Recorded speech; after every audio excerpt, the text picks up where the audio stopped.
एक बार हस्बैंड और मैंने डिसाइड किया कि गुरुजी हम अपना ना हमारा ऐसे वहाँ पे जमीन है डीएलएफ में, सो हम लोग मतलब घर बना लें क्या। तो हम लोग अभी जैसे पूछने ही लगे थे तो गुरुजी कहते आज कुछ नहीं पूछना।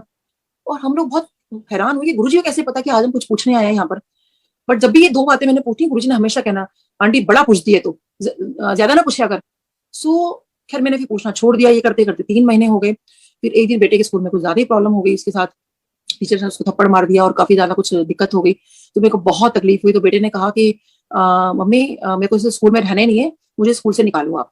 सो तो मैंने कहा चल ठीक है आज हम गुरुजी के पास जा रहे हैं तो गुरुजी से पूछ लेंगे गुरुजी स्कूल चेंज करना है तो क्या करें। और वैसे भी आफ्टरनून शिफ्ट है, बच्चे मुझे बहुत मजाक उड़ाते हैं। तो बेटे ने कहा कि मैं यहाँ नहीं रुकूंगा स्कूल में, मुझे स्कूल चेंज करना है। अब शाम को जब हम गुरुजी के पास गए और मैंने कहा गुरुजी ऐसे ऐसे बात है, गुरुजी को सारी बात बताई मैंने। तो गुरुजी कहते हैं नहीं स्कूल चेंज नहीं होगा।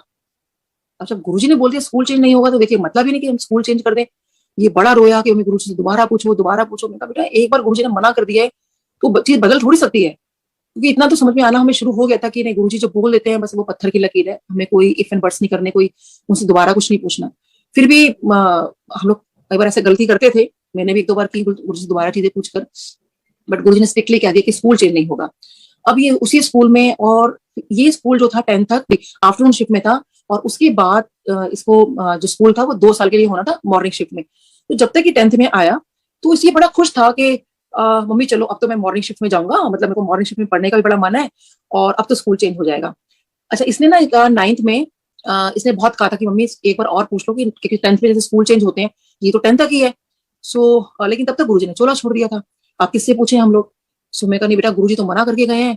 तो कहता नहीं आप ना गुरुजी को बोल दो बस हमने स्कूल चेंज करना है। बट देखिए वो स्कूल चेंज कहीं इसका एडमिशन नहीं हुआ। अब 10th में जब ये बहुत खुश था, जब इसकी 10th होने वाली थी तो ये बहुत खुश था कि मम्मी अब तो मैं मॉर्निंग शिफ्ट में जाऊंगा। और सोचिए उससे 2 महीने पहले अनाउंसमेंट होती है कि स्कूल अपडेट हो गया आफ्टरनून शिफ्ट तक। और मेरे को एकदम गुरुजी की बात ध्यान है कि गुरुजी ने बोला था स्कूल चेंज नहीं होगा। तो देखिए वो स्कूल अपडेट होता है 12th तक और जैसे ही मेरा बेटा 12th पास करके निकलता है वो स्कूल आज तक इतने साल हो गए हैं वापस 10th तक आ जाता, मतलब आफ्टरनून शिफ्ट का। तो देखिए वो 2 साल खाली उसी के लिए अपडेट हुआ और वो आफ्टरनून शिफ्ट में रहा। शायद उसका आफ्टरनून शिफ्ट में पढ़ना में भी शायद अच्छा होगा। तभी गुरुजी ने, देखी कितनी बड़ी बात है कि गुरुजी की बात थी स्कूल में, मतलब जब तक मेरा बेटा था तब तक आफ्टरनून में था, उसके बाद वो दोबारा मतलब सॉरी वो मतलब आफ्टरनून का वो आफ्टरनून में रहा 10th तक, उसके बाद वो वही सेम प्रोसेस जो पहले चल रहा था। देखिए ऐसे गुरुजी करते हैं। और इसमें बता दूं मैं जी एक चीज और मेरे बेटे के साथ उस टाइम हुई कि देखिए 9th में ना मेरे बेटे को रिटेन कर लिया था और रीजन बीइंग कि उसको थोड़ा सा ना स्पीच की बहुत प्रॉब्लम रही थी। तो मैं इसलिए बहुत चिंता में रहती थी कि गुरुजी इसकी, क्योंकि वो बहुत मतलब जैसे मैं बहुत फास्ट बोलती हूँ, हस्बैंड बहुत फास्ट बोलते हैं, वो सुपर फास्ट बोलता है। तो टीचर्स को ना उसके क्वेश्चन आंसर समझ नहीं आते थे, मतलब वो क्या आंसर कर रहा है। टीचर्स को लगता था इसको कुछ आते नहीं है। तो इसीलिए उसका ना स्कूल में बहुत ज्यादा उसका मोरल बहुत डाउन हो गया था एक्चुअली। सो एक मैं गुरुजी के दिन सारा बता रही थी तो गुरुजी कहते थे तुझे ज्यादा ना पूछा कर आंटी। बट उस दिन गुरुजी ने मेरे से सारा पूछा एक बार 3 महीने के बाद। तो अच्छा 10 आंटी, मैंने गुरुजी को सारा डिटेल बताया कि गुरुजी ऐसे ऐसे बात है, ईच एंड एवरीथिंग जो स्कूल में हुआ, जो उसका प्रॉब्लम आ रही है। सो गुरुजी ने मुझे इतना कहा कि मैं तेनू ब्लेस कर देता। अंकल जी मैं आज जब ये याद करती हूँ बात कि गुरुजी ने मुझे खुद डायरेक्ट बोला था कि मैंने तेरे को ब्लेस कर दिया है ना। सो फिर उसके बाद गुरुजी ने कुछ और कहा, वो मैं अभी नहीं बता पाऊंगी, वो मैं अभी आई एम स्टिल वेटिंग। और शायद जब भी वो चीज होगी तो आई थिंक दैट बी महासत्संग फॉर मी। सो बस इसको फिर कंटिन्यू करेंगे, इसके आगे चलती हूँ मैं। तो उसके बाद फिर ये हुआ कि जब उसका 9th में रह गया सो तब गुरुजी ने चोला छोड़ दिया। अभी हम बहुत रोए, मतलब ऐसे तो गुरुजी के लिए हम बहुत रोए। और दूसरा मेरे को ये दिमाग में आया कि अगर बेटे का स्पीच की प्रॉब्लम की वजह से या इसको इतनी दिक्कत की वजह से इसको स्कूल में रोक लिया गया है, रीजन दिया गया कि उसकी अटेंडेंस शॉर्ट है, और लेकिन क्योंकि उसकी काफी सारे टीचर्स मेरे पेशेंट्स थे, तो वो मुझे अंदर की बात पता चली कि नहीं इसको इसलिए रोका गया है क्योंकि इसका थोड़ा सा ये लिखने में इसको दिक्कत है या जो भी इसकी प्रॉब्लम्स हो रही है। सो जब इसको आता सब कुछ था उसको। अब देखिए मैंने गुरुजी से प्रे किया, मैंने कहा गुरुजी अब तो आप हो नहीं, मैं किससे जाके बात करूंगी, लेकिन इसको तो अगले साल फिर रोक लेंगे तो ये ऐसे चलता रहेगा क्या, मेरा बेटा मतलब 10वीं पास भी नहीं होगा। क्योंकि मेरे अंदर सोचिए कितनी बड़ी एक बात, मतलब हम लोग डॉक्टर्स हैं, मेरे हस्बैंड तो he is super intelligent person, और कि भाई हम लोगों का बच्चा 10वीं पास भी नहीं होगा क्योंकि तो हर साल रोकेंगे। और एक बार बच्चे का आपको पता है कि फेल की स्टैंप लग जाती है तो कोई दूसरा स्कूल वाला भी लेता नहीं है। और इस स्कूल में भी कुछ ऐसे क्राइटेरिया था कि अगर 2 बार ऐसा बच्चा रह गया तो स्कूल से निकाल देंगे, इसको ओपन से करवाओ। अगर ओपन से कर लिया तो वो जॉब और मिलने में बड़ी दिक्कत आती है। सो देखिए मैं कहती हूँ गुरुजी का इतना शुक्राना, मुझे लगता है वो मेरे लिए किया, आई थिंक शायद आई डोंट नो। अब आपको ध्यान होगा कि 10th का बोर्ड्स खत्म हो गए थे और सीसीए रूल लग गया था। तो ये वही टाइम था जब मेरे गुरुजी से प्रे किया कि गुरुजी ऐसे कैसे होगा अगले साल। तभी अनाउंसमेंट हो जाती है कि बोर्ड खत्म कर दिए गए हैं और सीसीई रोल लग गया। तो ऐसा ऐसे क्योंकि सीसीई रोल में कोई दिक्कत नहीं थी, तो बेटा जो है 10th में आ गया। अब देखिए उसकी 11th आई, तो उसने कहा कि मम्मी मुझे डॉक्टर नहीं बनना, और उसने साइंस भी नहीं ली कि अगर मैं डॉक्टर बनी, मतलब मैंने साइंस ले ली तो मुझे डॉक्टर बना के छोड़ोगे, इसलिए मेरे को कॉमर्स लेनी है, मुझे साइंस लेनी नहीं है। सो बहुत वो इंटरेस्टेड नहीं था साइंस लेने में। हमने कहा चलो जहां इसका इंटरेस्ट है इसको वो ले लेते हैं। अब इसके बाद इसकी 12th आई। अब 12th आई तो ये मुझे कहता है चलो अब बोर्ड आ गया। बोर्ड से यानी जनवरी में मुझे कहता है मम्मी आपसे बात करनी है। मैंने कहा हाँ बोलो। कहते मुझे ना इकोनॉमिक्स का ई भी नहीं आता। सो मैंने कहा इकोनॉमिक्स का ई नहीं आता मतलब? कहते मुझे इकोनॉमिक्स नहीं आती। अब मैंने इसकी टीचर से बात की तो कहती है हाँ मैम इकोनॉमिक्स में बहुत वीक है, और हमने तो आपको इन्फॉर्मेशन भेजी थी, लेकिन मैंने कहा मेरे पास तो कोई आई नहीं। वो बेटा एक्चुअली उसने मेरे को बताया नहीं कि मैम आपको बुला रहे हैं। अब देखिए इकोनॉमिक्स का उसका इतना बुरा हाल, उसको ई भी नहीं आती, तो बच्चा कह रहा है। अब करते करते मैंने टीचर्स, मैंने कहा मैंने स्कूल में ये हो गया कि इसका एडमिट कार्ड रोक लेंगे, क्योंकि इसको हम कुछ भी करके रख लेंगे। मैंने कहा अगर फिर वही मतलब प्रॉब्लम आ गई है तो ये 10th का सीसी कर लिया, लेकिन 12th में तो अब करना ही है ना बोर्ड, तो अब गुरुजी इतना क्या थोड़ी करेंगे इसको सीसी बना देंगे। सो वो तो जरूरी भी है, क्योंकि बच्चों को कहीं ना कहीं तो मतलब वो आना चाहिए, कंपटीशन की भावना भी आनी चाहिए। अब मैंने कहा गुरुजी ये क्या हुआ? खैर टीचर, मैंने इसको बहुत मेहनत करवाई, टीचर्स को बोला, मैंने कहा नहीं मैम इसको मैं बहुत मेहनत कराऊंगी, इसका प्लीज एडमिट कार्ड मत रोकना, आप इसको दे दो, मैं बहुत मेहनत करूंगी। अच्छा इसको मैंने बहुत डांटा, तो डर के मारे इसने खैर मेहनत भी की, और कुछ कुछ मतलब ये मेरे को अच्छे रिजल्ट दिखाता रहा। क्योंकि वो अच्छे रिजल्ट नहीं थे, मुझे कहता रहा, मैं इस पर विश्वास करती रही। तो एक दिन इसका मुझे एक पेपर मिलता है जिसमें इसके 100 में से 5 मार्क्स थे, और वो मैंने देखा सफाई करते उसने छुपा रखे थे। मैंने कहा ये क्या है? ये बहुत डर गया मेरे से। और उसने कहा नहीं मम्मी वो मेरे को बाद में आ गया था, मैंने मेरे से तब से ये हो गया था वो हो गया था। He made so many excuses. So खैर एनीवे, अब वो बोर्ड का टाइम पास में आ जाता है। उसके बाद जब इसका इकोनॉमिक्स का पेपर है, उसने 9 दिन का गया था।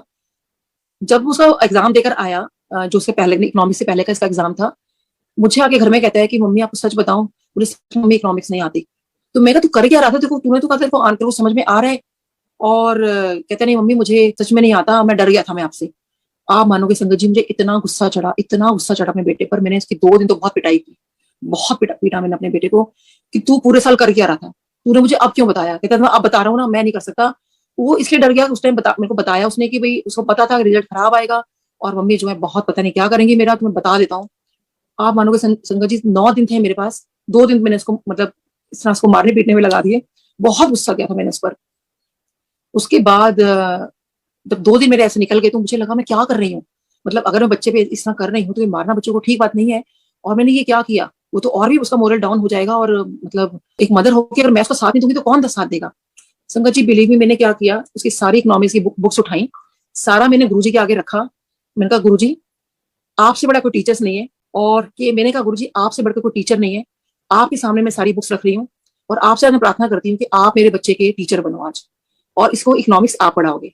पढ़ाऊंगी तो मैं, बट ऑब्वियसली माध्यम मतलब वो जो आपके थ्रू मतलब माध्यम मैं बनूंगी। और अब आप मेरे दिमाग में ना ऐसे ऐसे दिमाग में आइडिया डालना जो मैं इकोनॉमिक्स अपने बच्चे को पढ़ा पाऊँ। और मुझे नहीं पता गुरुजी आप कैसे करोगे क्या करोगे, बट ये रही बुक्स, अब इसको आप पढ़ो, मेरे दिमाग में डालो, ताकि मैं अपने बच्चे को पढ़ाऊं। और ये मैं गुरुजी से बोलकर गुरु से प्रार्थना की, मैंने बहुत रोई मैं गुरुजी के आगे। और इसके ट्यूटर हैं उनको मैंने बुलाया, मैंने कहा एक काम करो, न्यूमेरिकल वाला पार्ट आप इसको कवर करो। सो ये देखो, और ये थ्योरी वाला पार्ट है, ये मैं इसका सारा कवर करती हूँ। अब संगत जी मेरे को इकोनॉमिक्स का मुझे भी ये नहीं आता एक्चुअली। तो अब सोचिए कि मैंने फिर अपने जो मेरे पेशेंट्स थे, इनकी जो बच्चे, मैंने अपने पेशेंट्स से हेल्प लेनी शुरू की कि इकोनॉमिक्स के बारे में, मतलब जो कॉमर्स के लोग थे उन लोगों ने मुझे बहुत हेल्प की कि आप उसको बच्चे को ऐसे समझाओ, ऐसे करो, जो भी कर। दिन रात मैं उसके इकोनॉमिक्स पढ़ती रहती थी। मैं दिन रात मैंने जब पढ़ा, फिर अपने बेटे को पढ़ाना शुरू किया, और पता नहीं बिलीव मी संगत जी, कहाँ कहाँ से वैसे आइडिया आते थे, कहाँ कहाँ से वो चीजें होती थी कि मुझे तो लगता था मैं पता नहीं मेरे को इकोनॉमिक्स कितनी अच्छी आती है, और अब की सोची मैंने कभी पढ़ी नहीं। और खैर एनीवे वो मैंने अपने बेटे को पढ़ाई। वो एग्जाम देने गया, एग्जाम देके जब आया घर, कहते हैं मम्मी आपको पता है पहली बार मैंने ना एक्स्ट्रा शीट ली है। बड़ा खुश हो, पता है मैंने इतना कुछ लिखा, ये लिखा वो लिखा, मैंने एक्स्ट्रा शीट ली है।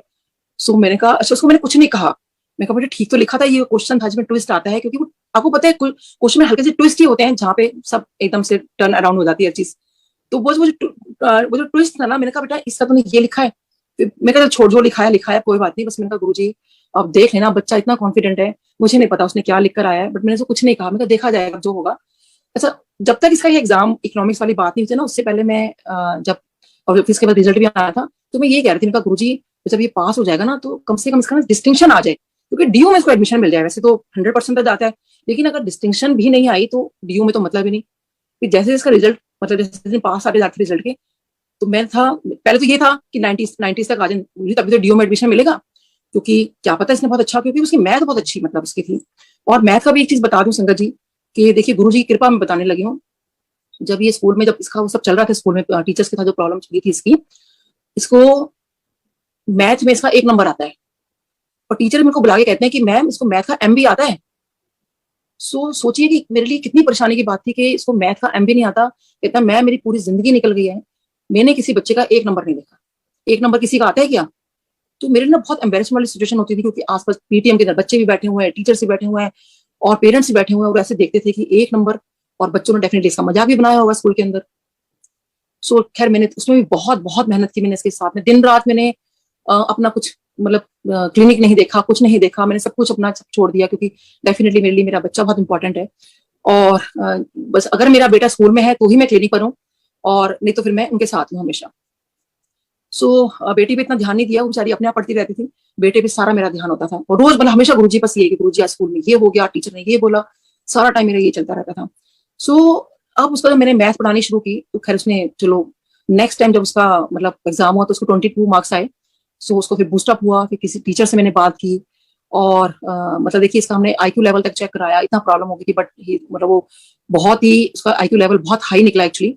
टीचर्स परेशान थे कि इतना आईक्यू हाई लेवल में भी बच्चा ऐसे क्यों कर रहा है। खैर वो पॉजिटिव थेरेपी देनी थी, वो टीचर्स ने मेरा बहुत साथ दिया। तो मैं सलमान टीचर्स जो टीचर्स है, मैं बहुत उनको थैंक यू बोलना चाहती हूँ। एक रितु मैम, साक्षी मैम, और एक आई थिंक और भी तो जितनी भी टीचर्स हैं, तो बहुत बहुत थैंक यू। अगर रितु मैम सुन रहे हो, वो भी गुरु से जुड़ चुके हैं, उनका बहुत थैंक यू, बहुत मदद की मेरी सारी टीचर्स ने, देखा मैम सबने।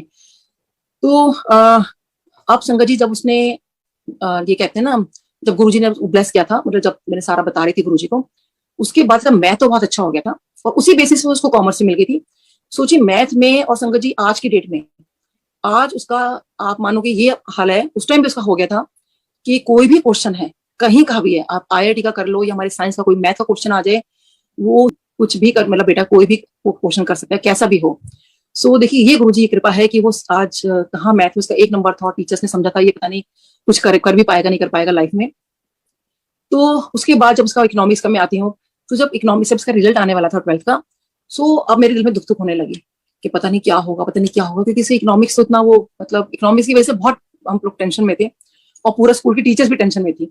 जब जैसे रिजल्ट आने वाला था, तो मैं गुरुजी से कहती हूँ, गुरुजी 90% छोड़ो, 75% आ जाए, नहीं गुरुजी 60% ही आ जाए, फर्स्ट डिवीजन आ जाए बस, कोई बात नहीं गुरुजी, कोई बात नहीं 40% ही आ जाए, और जिस दिन रिजल्ट देखा गुरुजी 33% आ जाए, बेटा मेरा पास हो जाए बस, गुरुजी बस में फेल का ना स्टैम्प नहीं लगनी चाहिए, प्लीज मेरा बेटा पास हो जाए बस, 33% भी मेरे को बहुत है गुरुजी, प्लीज इतने मार्क्स इसके आ जाए, और आप देख लेना बस, फेल नहीं होना चाहिए बस ये, और ना कंपार्टमेंट आनी चाहिए बस, गुरुजी इतना कर देना आप।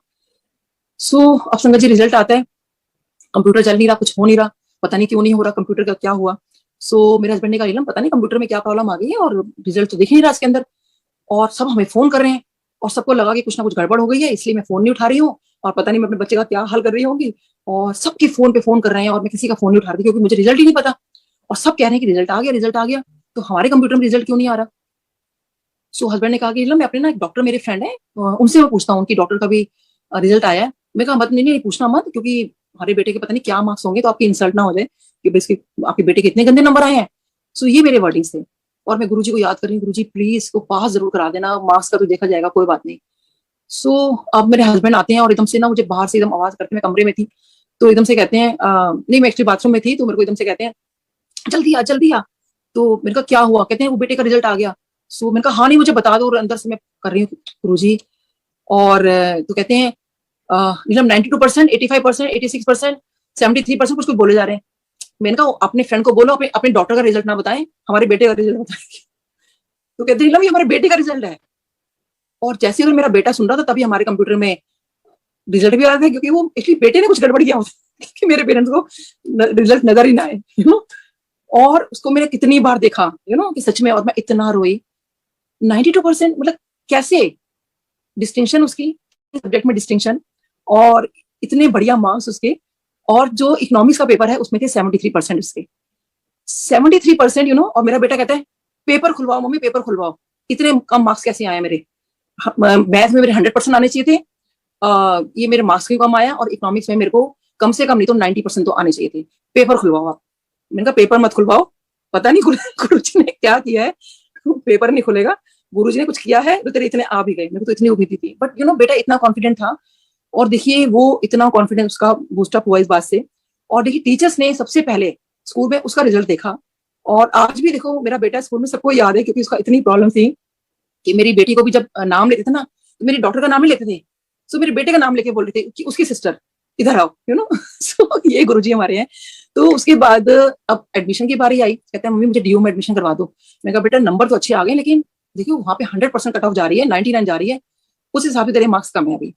सो और तेरे ख्वाब जो है एसआरसीसी में है, रामजस में है, हिंदू कॉलेज में है, हंसराज कॉलेज में है, ये तो मुश्किल है। हाँ वैसे डीयू में तेरे को मिल जाएगा। तो उसको पीजीडीएवी लाजपत नगर में इसको एडमिशन मिला बड़ी मुश्किल से, और खैर वो हो गया, हमने सर्टिफिकेट वगैरह जमा करा दिए। फिर हम लोगों ने कहीं से, इसने कहा मम्मी प्लीज मेरे को ना जो साउथ हमारा नॉर्थ कैंपस है उसमें मेरे को जाना है। मैं कहा बेटा फिर पढ़ना था, नंबर लेकर आने थे। सो वो कहता है कि मम्मी आप प्लीज कुछ करो, अप्रोच लगाओ, कुछ भी करो। मैंने अपने हस्बैंड को बोला, मैं कहा प्लीज आपकी तो अप्रोच है, आपकी तो बाकी जो वाइस चांसलर वो आपको जानते हैं, आपकी फ्रेंड है, आप उनसे बोलो ना। तो मेरे हस्बैंड को बहुत गुस्सा चढ़ता है इन सब बातों से। वो कहते हैं कि नहीं मैं अप्रोच नहीं लगाऊंगा। फिर भी हमारे आगे थोड़ा झुक गए, मेरे बेटे और मेरे आगे। तो हम उनके घर गए और उनसे कहा कि आप किसी का बताओ। तो देखिए गुरुजी के ना कहते हैं कि कभी भी कोई ना गुरुजी का काम ऐसा नहीं होता कि आप ऐसे कुछ कर दो। गुरुजी के सारे काम बड़े पक्के वाले होते हैं, ताकि आपके ऊपर कोई उंगली ना उठा पाए। उन्होंने हमें किसी का नाम बताया, हमने उनसे मिले, और उन्होंने कहा कि ठीक है सेवा पानी कर देना, एडमिशन हो जाएगा। और मेरे हस्बैंड ने कहा कि नीलम ठीक है, एक होता है कि जान पहचान से अगर आप कुछ करवा रहे हो, बट सेवा पानी नॉट पॉसिबल। मैं किसी को एक पैसा नहीं दूंगा।